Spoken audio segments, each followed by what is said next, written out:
Salam sejahtera untuk semuanya. Bagi teman-teman yang saat ini sedang menonton, nah hari ini adalah gilirannya kelompok 10 dengan materi menanamkan sikap mandiri dan disiplin pada anak dengan anggota kelompoknya Wiwin Purnamasari dan Yoga.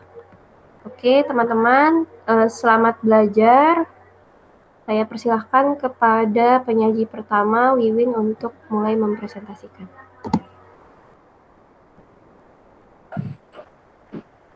Assalamualaikum warahmatullahi wabarakatuh.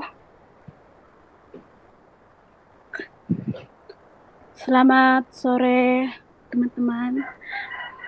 Baiklah, kami dari kelompok 10 akan mempresentasikan hasil kerja dari kelompok kami. Yang pertama, pengertian kemandirian. Di sini, menurut Kamus Besar Bahasa Indonesia, Departemen Pendidikan Nasional 2005, keadaan dapat berdiri sendiri, tidak bergantung pada orang lain. Sedangkan kemandirian adalah hal-hal atau keadaan dapat berdiri sendiri tanpa bergantung pada orang lain. Terus kemandirian independence diartikan sebagai suatu kondisi di mana seorang tidak bergantung kepada orang lain dalam menentukan keputusan dan adanya sikap percaya diri.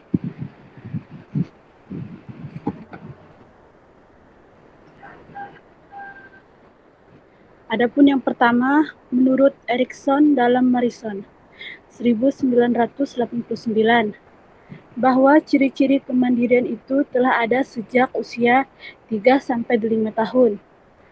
Karena pada usia ini, anak berada pada inisiatif versus rasa bersalah. Anak-anak usia tersebut dapat mengerjakan tugas-tugas aktif dan terlibat dalam aktivitas, tidak ragu-ragu, tidak merasa bersalah atau takut melakukan sesuatu sendirian. Yang kedua, menurut Bernadette Fum 2004, bahwa kemandirian dalam diri seseorang dapat dilihat dari sisi yang pertama, mampu mengambil keputusan. Yang kedua, memiliki kepercayaan diri dalam mengerjakan tugas-tugasnya. Terus yang ketiga, kemampuan anak sangat erat kaitannya dengan konsep diri. Terus bertanggung jawab terhadap apa yang dilakukannya. David Krantz 1972 juga mengemukakan bahwa anak yang tidak tergantung pada orang tua memiliki mobilitas tinggi mengenai aspirasi dan pendidikannya. Sedangkan yang sangat bergantung kepada orang tuanya memiliki mobilitas aspirasi rendah. Karena itu, mandiri mempunyai makna tanggung jawab, tidak menyita hak-hak orang lain, mampu memenuhi tuntutan kebutuhan pokok minimal, punya keberanian untuk mengambil resiko. Kemudian jadi kemandirian di sini juga kemampuan untuk mengelola semua yang dimilikinya sendiri, yaitu seperti mengetahui bagaimana mengelola waktu, berjalan dan berpikir secara mandiri, disertai dengan kemampuan dalam mengambil resiko dan memecahkan masalah.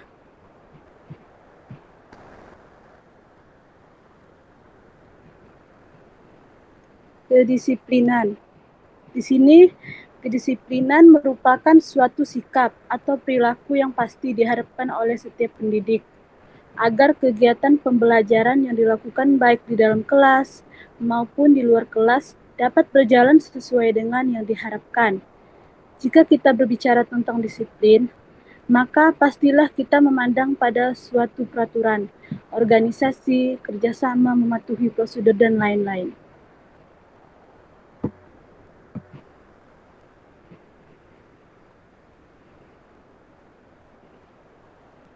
Yang selanjutnya, menurut Suharsini Arikunto 1980-114, disiplin di sini adalah kepatuhan seseorang dalam mengikuti peraturan atau tata tertib karena didorong oleh adanya kesadaran yang ada pada kata hatinya tanpa ada paksaan dari luar. Selanjutnya, menurut Thomas Gordon, 1996, 3 disiplin adalah perilaku dan tata tertib yang sesuai dengan peraturan dan ketetapan, atau perilaku yang diperoleh dari pelatihan yang dilakukan secara terus-menerus.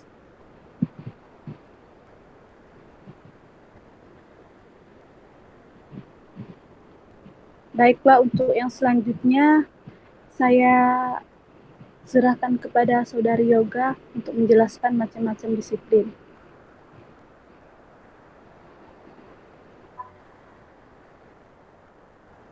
Baiklah, terima kasih. Saya akan melanjutkan untuk materi selanjutnya, itu macam-macam disiplin.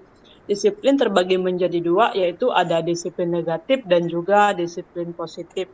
Jadi, di sini bahwa disiplin positif merupakan suatu sikap dan iklim organisasi yang setiap anggotanya mematuhi peraturan-peraturan organisasi atas kemauannya sendiri.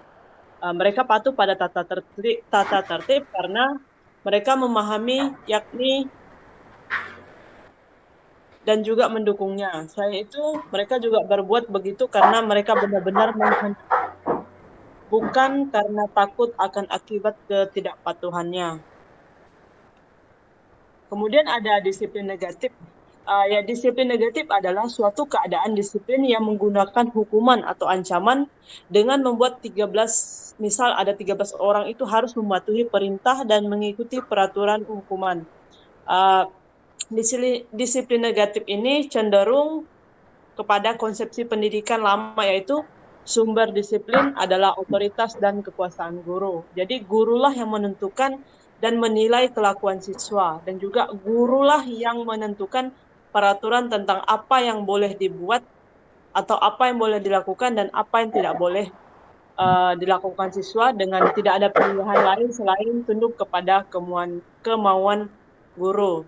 Ada seorang ahli yang bernama Ali Imron, dia mengatakan bahwa cara membangun kedisiplinan terbagi menjadi 3 macam. Yang pertama itu disiplin dibangun berdasarkan konsep otoritarian. Nah, dalam konsep ini mengatakan bahwa seorang anak itu dikatakan mempunyai tingkat disiplin yang tinggi apabila seorang anak tersebut menurut saja terhadap perintah dan anjuran dari seorang guru tanpa harus menyumbangkan pikiran-pikirannya atau ide-idenya.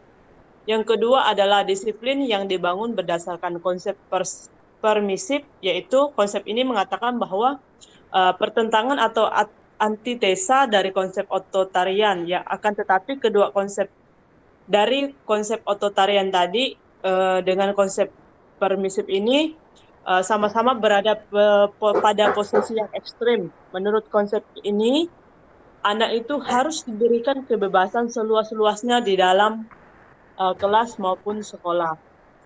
Kemudian yang ketiga, disiplin yang dibangun berdasarkan konsep kebebasan yang terkendali atau kebebasan bertanggung jawab. Nah, dalam konsep ini mengatakan bahwa seorang siswa memang diberikan kebebasan yang seluas-luasnya untuk berbuat apa saja.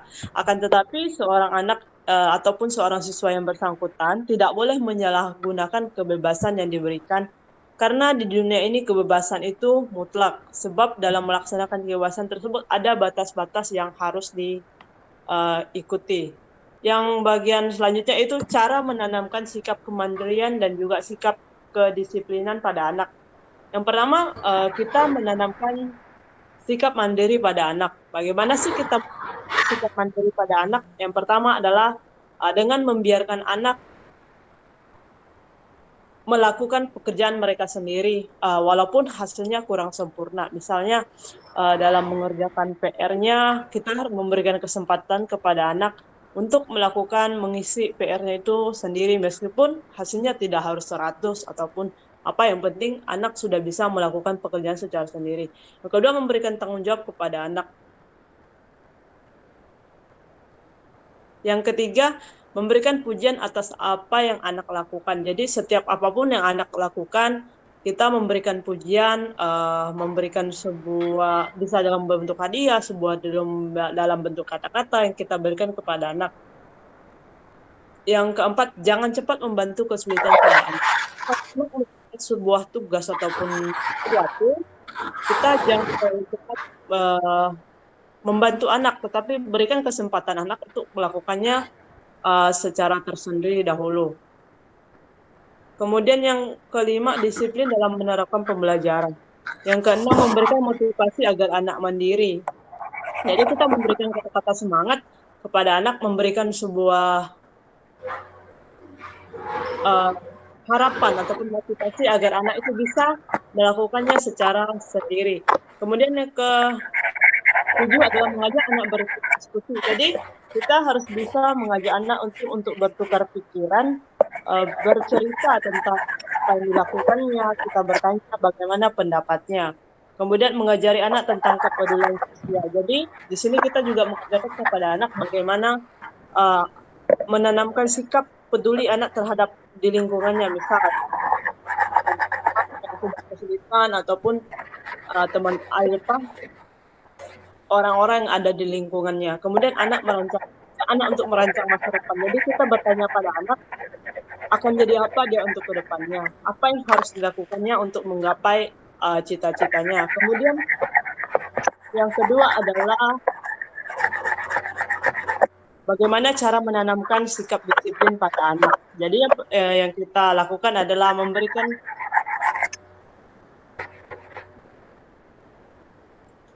kita sebagai orang tua pastinya bisa membuat anak-anak memiliki sikap yang baik dengan benar dari hal-hal sederhana.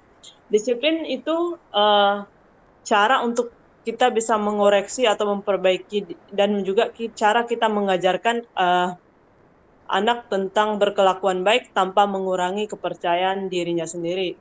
Anak usia dini itu yang biasa disebut balita itu juga memiliki rasa ingin tahu yang besar, senang bertanya, imajinasi yang tinggi, dan juga minat yang luas, tidak takut salah, berani mengambil resiko, dan juga senang dengan hal baru.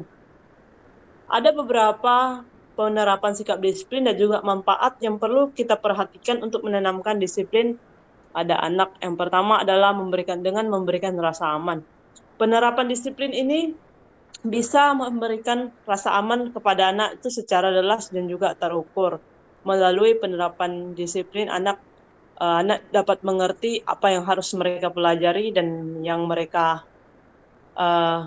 kita ajarkan kepada mereka. Bagaimana cara anak mengalami permasalahan ataupun melakukan hal yang dianggap salah dan juga benar. Anak-anak menjadi aman karena ketika mereka benar, mereka akan dibela, dan ketika salah pun mereka akan mendapatkan hukuman. Yang kedua, menghindari rasa malu. Kita dapat membantu anak-anak menghindari rasa bersalah serta rasa malu akibat perilaku yang tidak sesuai dan dianggap tidak baik. Nah, dengan adanya disiplin ini, maka anak-anak tahu bahwa mereka melakukan hal yang tidak sesuai, bisa membuat mereka malu dan juga terjebak. Kebanyakan banyak orang tua itu salah dalam melindungi kesalahan dan menyebabkan anak semakin membangkang dan berani pada orang tua. Bisa saat anak melakukan kesalahan, bukannya dibicarakan baik-baik, tapi kebanyakan anak orang tua itu langsung memarahi anaknya, jadi anaknya itu semakin merasa tidak terima akan apa yang ia perbuat, maka anak cenderung akan menyaut perkataan orang tua. Yang ketiga, konsisten.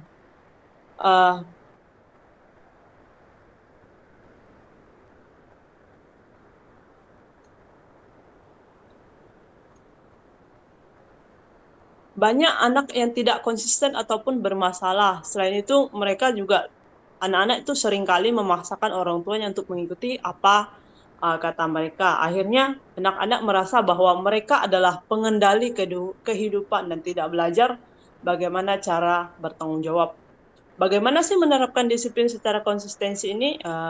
Ternyata konsistensi ini sangat berguna dan juga sangat bermanfaat agar anak itu tumbuh tanpa tekanan-tekanan atau aturan-aturan yang akan sangat mudah dirobohkan, atau dengan tekanan-tekanan yang dapat menekan perasaan-perasaan mereka. Kemudian anak juga akan tetap melakukan meskipun konsekuensinya itu harus mereka terima, baik itu mereka suka ataupun tidak suka. Yang keempat adalah dengan cara memberikan pujian. Disiplin bukan berarti kita itu bersikap keras dan juga galak. Kita dapat mengajarkan dua hal yang berbeda, sehingga jangan menyatukan keduanya. Bentuk disiplin yang paling kuat adalah memberikan pujian. Jika anak memang berkembang melakukan hal baik dan terpuji, hal ini berlaku untuk semua usia, anak bahkan yang sudah remaja sekalipun. Maka makin sering dipuji, anak semakin kuat keinginannya untuk berperilaku baik dan tidak perlu menggunakan iming-iming kayak contoh-contoh yang lain-lainnya. Kemudian memberikan opsi lain. Meskipun anak usia dini itu melakukan pelanggaran, tidak dihukum, namun setidaknya ada sebuah peraturan yang berlaku. Kita dapat menunjukkan kepada anak-anak atau memberikan negosiasi terbaik ketika mereka melakukan hal buruk. Contohnya, kita dapat memberi contoh bahwa jangan mencoret-coret mobil, nanti tidak seperti, kan anak-anak itu cenderung suka mencoret-coret. Jadi kita dapat memberitahukan kepada anak bahwa jangan mencoret mobil ya, nanti tidak indah dan tidak seperti mobil yang lain, atau kita tunjukkan gambar mobil yang sudah rusak misalnya, kalau dicoret-coret maka mobilnya akan menjadi seperti ini.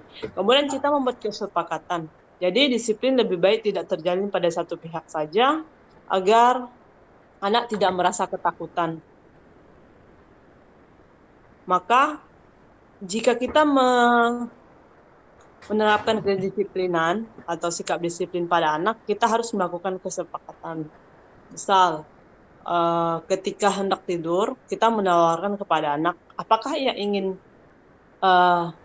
lampu dimatikan atau dibiarkan. Dengan begini, maka anak akan paham bahwa kita sebagai orang dewasa ataupun orang tua itu menghargai keinginan anak dan kita tidak memaksa keinginan kita sendiri, sehingga dalam disiplin hal ini bisa berjalan. Kemudian tunjukkan rasa empati. Seorang anak meskipun berusia di bawah atau berusia dini, tetap tahu bahwa perasaannya baik atau tidak baik. Setelah melakukan kedisiplinan, kita sebaiknya bertanya, jika itu anak guru kita, anak didik kita bertanya, "Nak, apakah kamu marah? Ibu ingin bermain dengan temanmu yang lain. Apakah kamu tidak keberatan?" Misal kalau itu murid yang sering bermain bersama kita, dan juga jika kita sebagai orang tua kita bertanya, "Nah, apakah kamu marah jika jika mama ingin bermain di taman sepanjang hari? Namun jika sore kita sebutkan bahwa kita memang berada di pihak mereka dan mengerti. Bagaimana jika sore nanti baru mama temanin kamu?" Nah, kita memberikan penjelasan kepada anak seperti itu. Kemudian kedelapan, berani katakan tidak.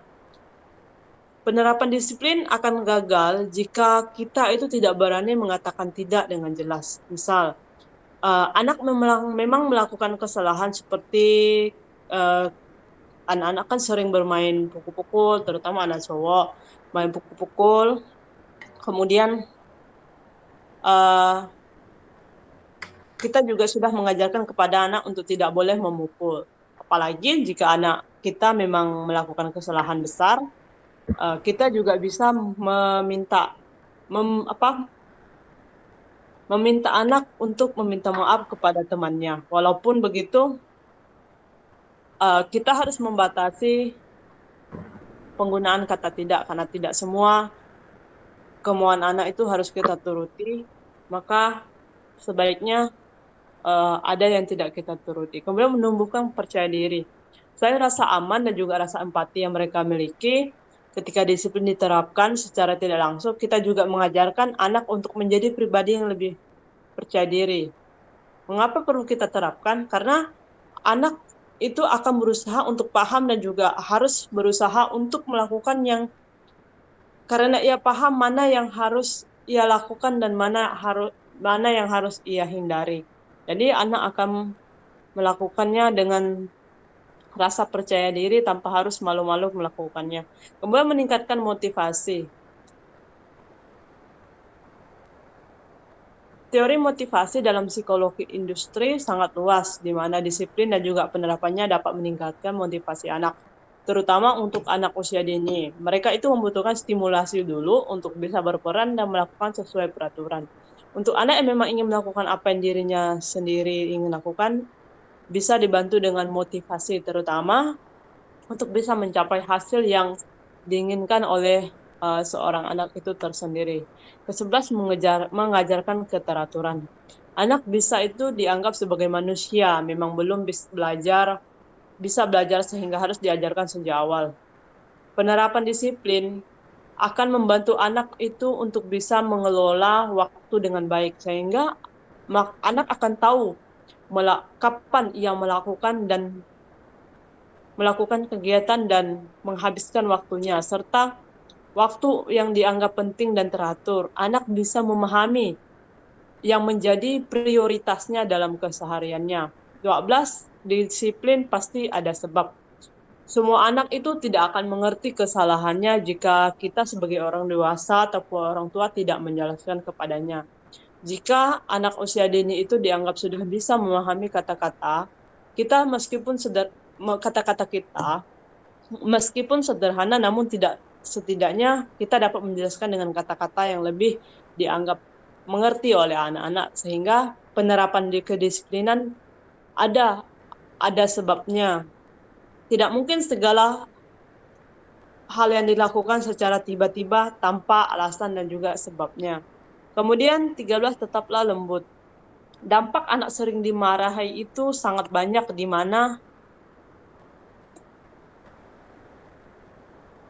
mana orang tua itu sering salah paham dan mengenai cara tegas dan juga galak pada anak.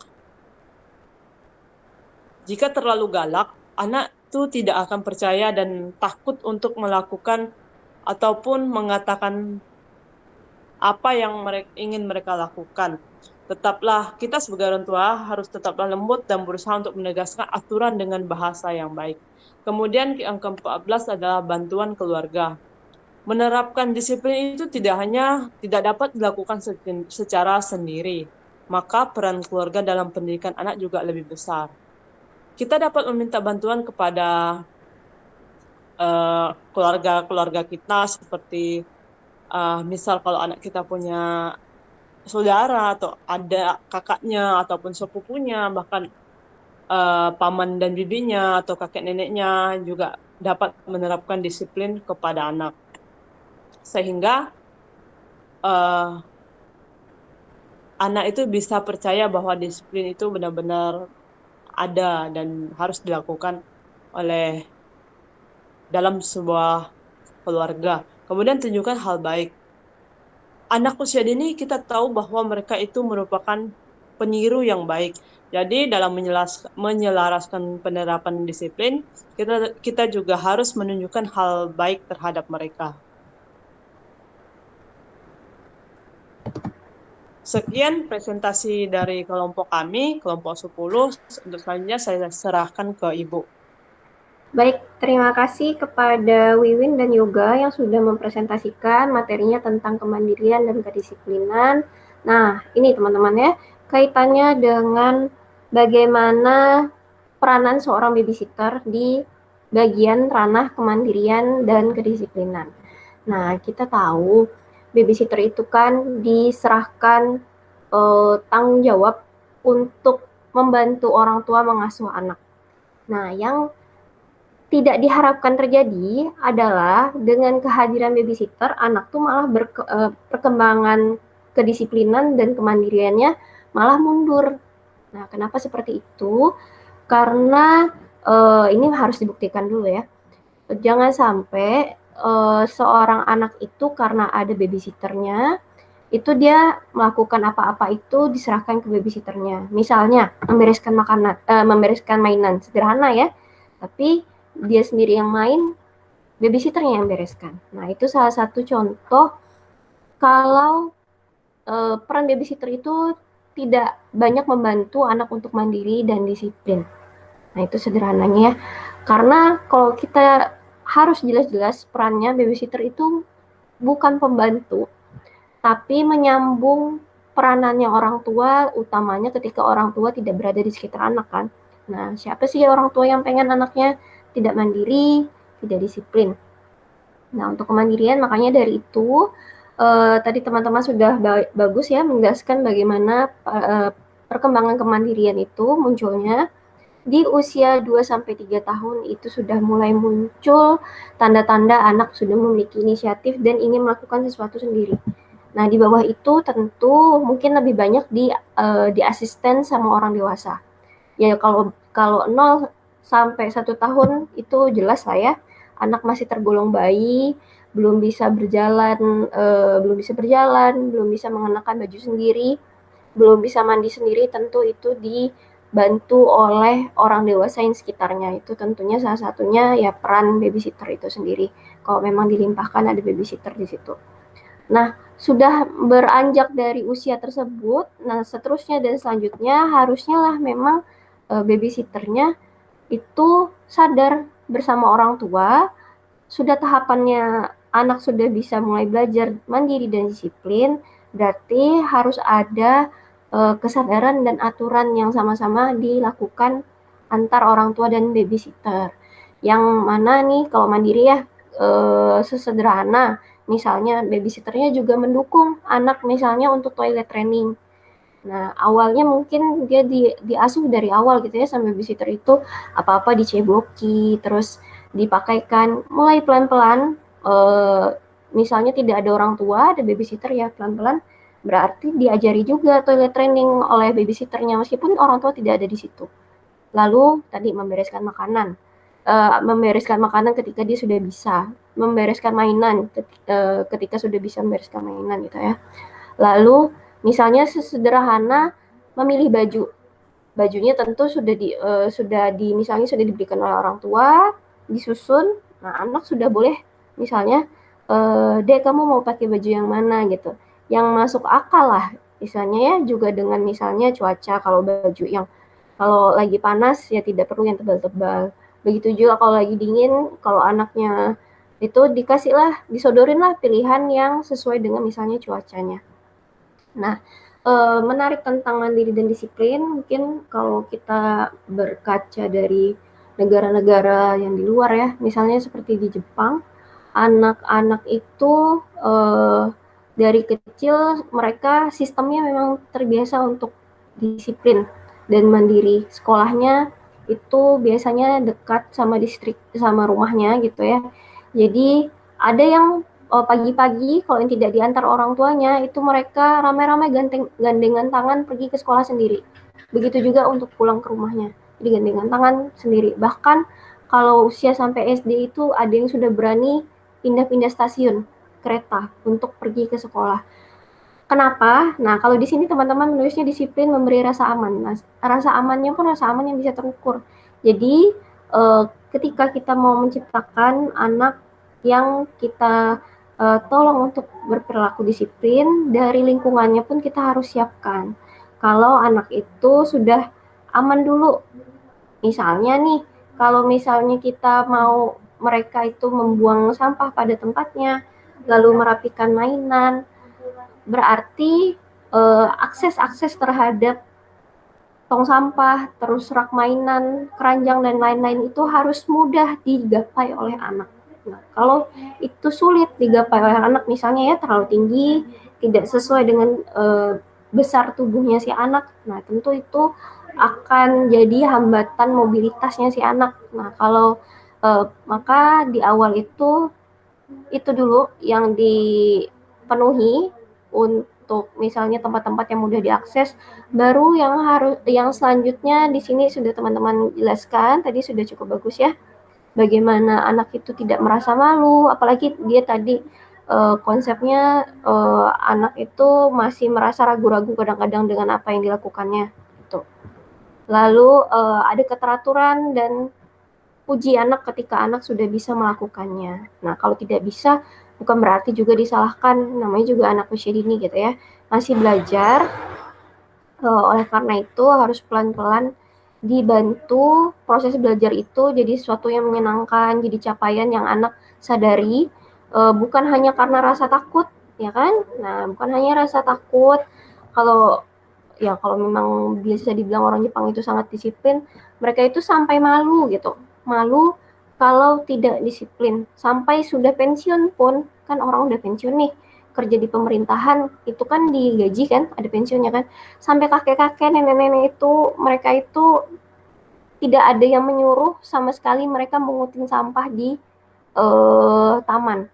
Karena melihat sesuatu yang tidak teratur tuh sudah aneh bagi diri mereka, sampai mereka melakukan hal itu. Tentulah itu tuh terbentuk secara bagus gitu ya, dari tumbuh kembang dari kecil sampai dia sampai udah tua masih ada nilai-nilai itu di mereka. Nah, anak usia dini ya harapannya seperti itu. Tentunya orang tua harus sadar, nah makanya babysitter pun harus terdidik dengan baik bagaimana caranya. Nah, di sini salah satunya ya mandiri dan disiplin, karena harapannya kan anak tidak selamanya di bawah orang tua atau diasuh terus-menerus oleh seorang babysitter, tapi harapannya suatu hari anak menjadi seorang yang mandiri dan disiplin, bisa bertanggung jawab sama dirinya sendiri. Oke, kawan-kawan, terima kasih banyak ya sudah memaparkan materinya pada hari ini. Mudah-mudahan teman-teman yang menyaksikan mendapatkan ilmu yang terbaik pada hari ini. Oke, teman-teman, ya amin. Saya ucapkan sekali lagi terima kasih, tetap sehat, semangat. Saya akhiri ya teman-teman ya. Assalamualaikum warahmatullahi wabarakatuh. Salam sejahtera untuk semuanya. Terima kasih. Oke, sama-sama.